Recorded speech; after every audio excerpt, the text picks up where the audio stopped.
Nous allons aborder donc la correction de l'exercice correspondant au calcul préalable du complément d'heures cette fois-ci. Alors il s'agit, attention donc, non pas d'heures complémentaires, mais d'un avenant au contrat de travail à temps partiel qui correspond donc au complément d'heures.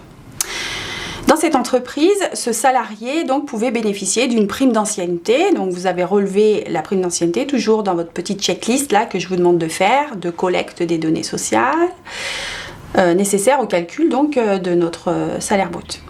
Donc prime d'ancienneté. Ensuite, il y avait aussi des commissions qui étaient attribuées à ce salarié, qui vous étaient données tout simplement. Voilà. Ensuite, là, il fallait donc appliquer la convention collective, donc l'accord collectif qui avait été passé dans cette entreprise concernant le complément d'heure et sa rémunération. Donc, il fallait bien retenir ici que ce complément d'heure était rémunéré à 115%, donc un taux majoré à calculer de 115%.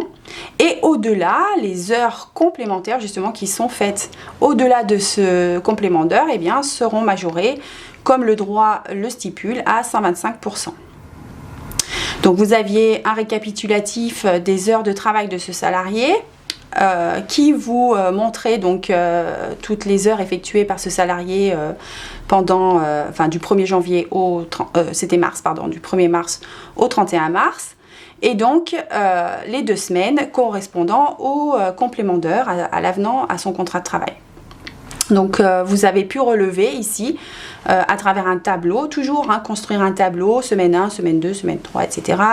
Avec les heures normalement effectuées, les heures complément d'heures, les heures réellement effectuées et justement eh bien, les 2 petites colonnes qui correspondent aux majorations successives. Ici, le bulletin de salaire va comporter plusieurs lignes.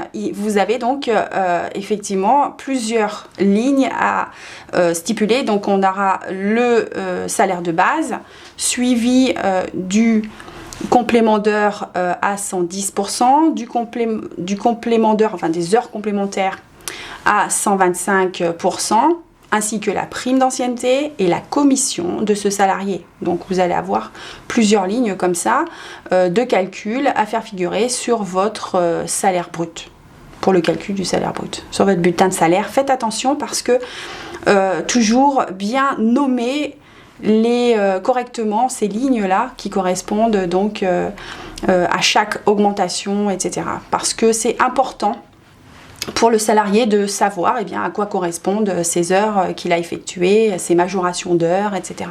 Nous avons terminé le cours sur le bulletin de paie à temps partiel. N'hésitez pas à poser vos questions en dessous de chaque chapitre aux questions-réponses. Nous nous ferons un plaisir de vous répondre dans les plus brefs délais. Et puis, je vous souhaite une bonne continuation pour vos révisions. Au revoir!